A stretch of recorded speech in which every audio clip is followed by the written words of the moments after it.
사도행전 13장. 복되게도 안디옥의 회중에게는 예언자, 설교자와 교사들이 많았다. 바나바, 니게르라고 하는 시므온, 구레네 사람 루기오, 통치자 헤롯의 조언자, 마나엔, 사울. 하루는 그들이 인도하심을 바라며 금식하고 하나님을 예배하는데 성령께서 말씀하셨다. 바나바와 사울은 따로 세워 내가 그들에게 명하는 일을 맡겨라. 그들은 그 두 사람을 세웠다. 그리고 간절함과 순종하는 마음으로 금식과 기도 가운데 안수하여 두 사람을 떠나보냈다. 성령께 새로운 사명을 받아 길을 떠난 바나바와 사울은 실루기아로 내려가 키프로스로 가는 배에 올랐다. 살라미에 닿자마자 그들은 가장 먼저 유대인의 여러 회당에서 하나님의 말씀을 전했다. 그들은 자신들을 도와줄 동료로 요한을 데리고 갔다. 그들은 섬 전역을 다니다가 바보에서 유대인 마술사와 마주쳤다. 그는 애를 써서 총독 서기오 바울의 신임을 얻어낸 사람이었다. 총독은 웬만해서는 협작꾼에게 넘어가지 않는 똑똑한 사람이었다. 바예수라 하는 그 마술사는 비뚤어질 대로 비뚤어진 인간이었다.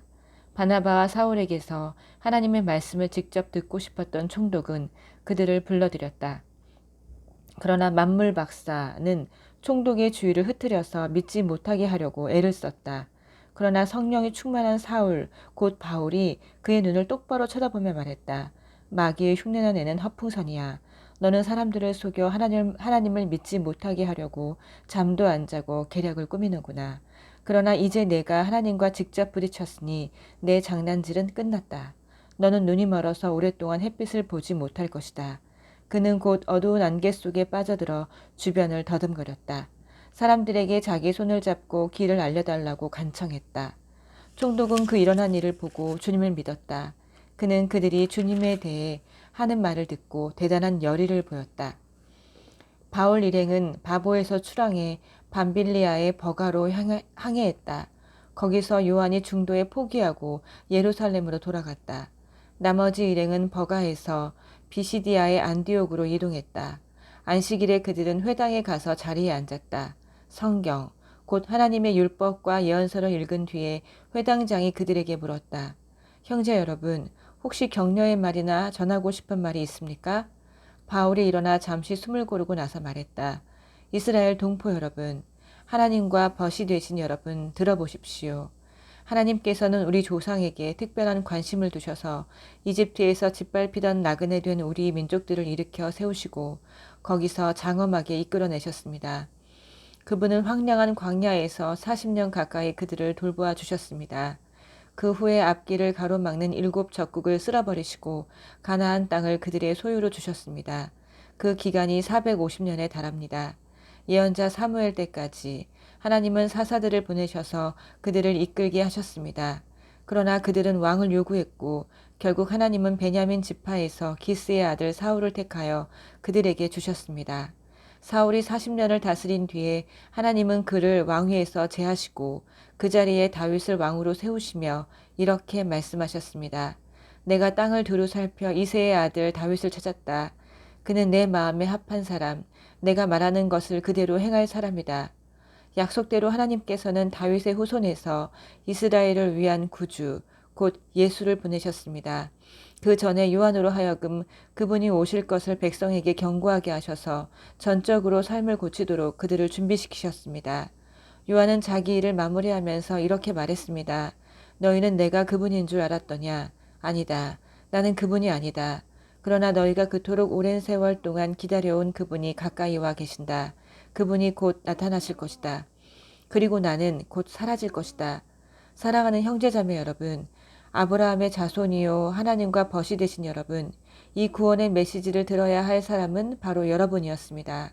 예루살렘 시민과 통치자들은 그분이 누구신지 알아보지 못하고 그분께 사형을 선고했습니다. 정당한 이유가 없는데도 무조건 빌라도에게 처형을 요구했습니다. 그들은 예언자들이 말한 그대로 행한 것입니다. 그들은 안식일마다 회당에서 예언자들의 글을 읽으면서도 정작 자신들이 그 예언자들의 각본을 글자 그대로 따르고 있다는 사실을 몰랐습니다. 예언자들의 말대로 다 행한 뒤에 그들은 그분을 십자가에서 내려다 무덤에 두었습니다. 그러나 하나님께서 그분을 죽음에서 다시 살리셨습니다. 그 후에 그분은 갈릴리 시절부터 그분을 잘 알던 이들에게 여러 곳에서 여러 번에 걸쳐 나타나셨고 바로 그들이 그분의 살아계심을 계속해서 증거하고 있습니다. 이것은 논쟁의 여지가 없는 사실입니다. 오늘 우리도 여러분에게 복된 소식을 가져왔습니다. 그것은 바로 하나님께서 우리 조상에게 하신 약속이 그 후손인 우리에게 성취되었다는 메시지입니다. 시편 2편에 정확히 기록된 것처럼 하나님께서 예수를 살리셨습니다. 내 아들, 내 소중한 아들아, 오늘 내가 너를 기뻐한다. 그분을 죽은 자들 가운데서 살리실 때 하나님은 영원히 그렇게 하신 것입니다. 그 예수가 썩고 부패한 것으로 다시 돌아가실 일은 없습니다. 그래서 이사야는 내가 다윗의 약속된 축복을 너희 모두에게 주겠다고 한 것입니다. 시편 기자도 이렇게 기도했습니다. 주님께서는 주님의 거룩하신 분이 썩고 부패한 것을 다시 보지 않게 하실 것입니다. 물론 다윗은 하나님이 맡기신 일을 다 마치고 나서 오늘까지 긴 세월을 흙과 재가 되어 무덤 속에 있습니다.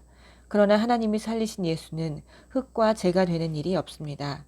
내가 참으로 사랑하는 친구 여러분, 여러분에게 죄 용서의 약속이 주어진 것은 바로 부활하신 이 예수 때문임을 아시기 바랍니다. 그분은 모세의 율법이 결코 해낼 수 없었던 일을 믿는 사람들 안에서 모두 성취하십니다. 부활하신 이 예수를 믿는 사람은 누구나 하나님 앞에서 선하고 의롭고 온전하다고 선포됩니다. 이것을 가볍게 여기지 마십시오. 다음과 같은 예언자의 설교가 여러분을 묘사한 것이어서는 안 될 것입니다. 조심하여라 비웃는 자들아, 뚫어지게 보아라 너희의 세상이 산산조각 나는 것을. 내가 바로 너희 눈앞에서 일을 행할 것인데 그 일이 눈앞에 닥쳐도 너희는 믿지 않을 것이다. 예배가 끝나자 바울과 바나바는 다음 안식일에도 설교해달라는 초청을 받았다. 모임이 끝나자 아주 많은 유대인과 유대교 개종자들이 바울과 바나바를 따라갔다. 두 사람은 그들과 긴 대화를 나누면서 그들이 시작한 삶, 곧 하나님의 은혜와 그 은혜 안에서 사는 삶에 머물러 있으라고 권면했다. 다음 안식일이 돌아오자 도시 전체가 하나님의 말씀을 들으려고 모여들었다. 일부 유대인들이 그 무리를 보고는 시기심에 휩싸여 바울을 심하게 비난했다. 그들은 바울의 말을 일일이 반박하며 소란을 피웠다. 그러나 바울과 바나바는 물러서지 않았다. 그들은 자신들의 입장을 굽히지 않고 이렇게 말했다. 본래 하나님의 말씀은 유대인 여러분에게 먼저 전해지도록 되어 있었습니다. 그러나 여러분은 그 말씀에 관여할 마음이 전혀 없고 영원한 생명에 대해서도 아무 관심과 마음이 없음을 아주 분명히 했습니다. 그래서 모든 이방인에게 문이 열렸습니다. 우리는 그 문을 통해 나아가면서 하나님께서 명령하신 대로 행합니다. 그분께서 이렇게 말씀하셨습니다. 내가 너를 모든 민족의 빛으로 세웠다. 너는 온 땅과 바다 끝까지 구원을 선포할 것이다. 이 말을 들은 이방인들은 자신들이 받은 복이 믿기지 않을 만큼 좋았다. 참된 생명을 얻도록 정해진 사람들은 모두 하나님을 믿었다. 그들은 그 생명을 받아들임으로써 하나님의 말씀을 존귀히 여겼다. 이 구원의 메시지는 그 지역 곳곳으로 들불처럼 퍼져나갔다. 일부 유대인들이 그 성에 존경받는 여자들과 지도자급 남자들을 선동해서 그들의 소중한 생활 방식이 곧 훼손될 것이라고 믿게 했다. 그 말에 놀란 그들은 바울과 바나바를 적대하면서 강제로 내쫓았다. 바울과 바나바는 마음에서 그 일을 떨쳐버리고 다음 성인 이고니온으로 향했다. 행복한 두 제자는 기쁨과 성령이 흘러넘쳤다.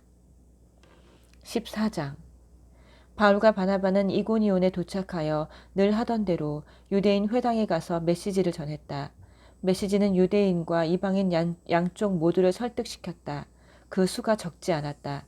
그러나 믿지 않은 유대인들이 바울과 바나바에 대한 허위 사실을 유포하여 사람들의 마음에 불신과 의혹의 씨를 뿌렸다. 두 사도는 거기에 오랫동안 머물면서 거리낌 없이 드러내놓고 담대히 말했다. 그들은 하나님의 선물에 관한 확실한 증거를 제시했고 하나님은 기적과 이적으로 그들의 사역을 확증해 주셨다. 그러나 그때 여론이 갈라져 유대인 편에 서는 사람들도 있고 두 사도 편에 서는 사람들도 있었다.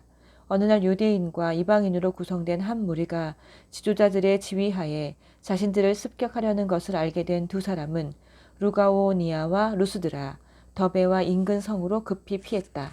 그들은 거기서도 메시지를 전했다. 루스드라에 걷지 못하는 사람이 있었는데 그는 태어날 때부터 걷지 못해 앉아서 지냈다. 그 사람이 바울의 말을 듣고 있었다. 바울이 그의 눈을 들여다보고는 그가 하나님의 일을 위해 준비되었고 믿으려고 하는 것을 알았다.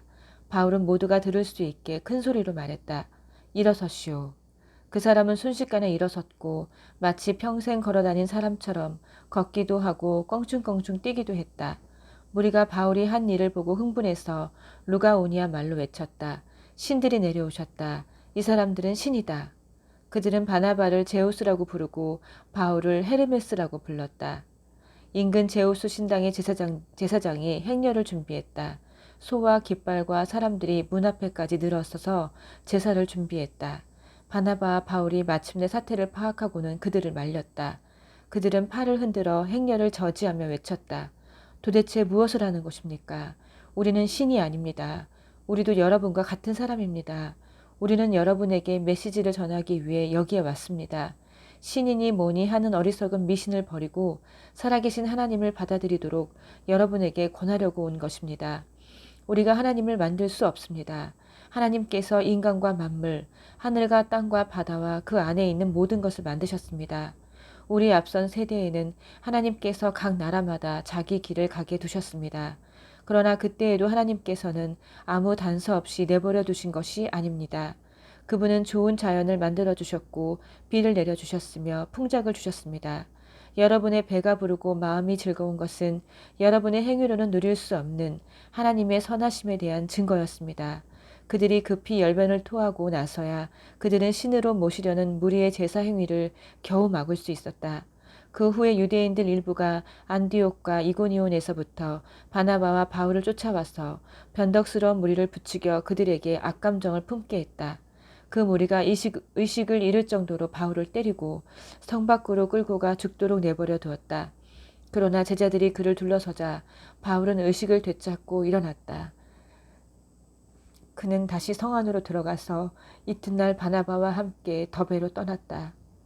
바울과 바나바는 더베에서 메시지를 선포하고 든든한 기둥이 될 제자들을 세운 뒤에 오던 길로 되돌아가서 루스드라와 이고니온을 거쳐 안디옥에 이르렀다. 그들은 제자들의 삶에 힘과 기운을 북돋아주고 처음에 믿은 것을 굳게 붙들어 거기서 떠나지 말라고 당부했다. 그것이 쉽지 않으리라는 것을 그들에게 분명히 말했다. 누구든지 하나님 나라에 지원하는 사람은 반드시 많은 어려움을 겪어야 합니다. 바울과 바나바는 각 교회의 지도자들을 신중하게 뽑았다. 그들은 금식하고 더욱 간절히 기도를 드리고 나서 지금까지 자신들의 삶을 의탁했던 주님께 새로 뽑은 지도자들을 맡겨드렸다. 두 사람은 비시디아를 지나 밤빌리아로 되돌아왔고 버가에서 메시지를 전했다. 마침내 그들은 아탈리아에 도착해서 배를 타고 처음 출발점인 안디옥으로 돌아왔다. 하나님의 은혜로 시작해서 이제 하나님의 은혜로 무사히 돌아온 것이다. 그들은 그곳에 도착하자마자 교회 회중을 모아놓고 그동안의 여행을 보고했다. 하나님께서 어떻게 자신들을 사용하셔서 믿음의 문을 활짝 열어주셨는지, 그래서 어떻게 모든 민족이 교회로 들어올 수 있게 되었는지를 자세히 이야기했다. 그들은 그곳에 머물면서 제자들과 오랫동안 여유 있게 교제를 나누었다. 아멘.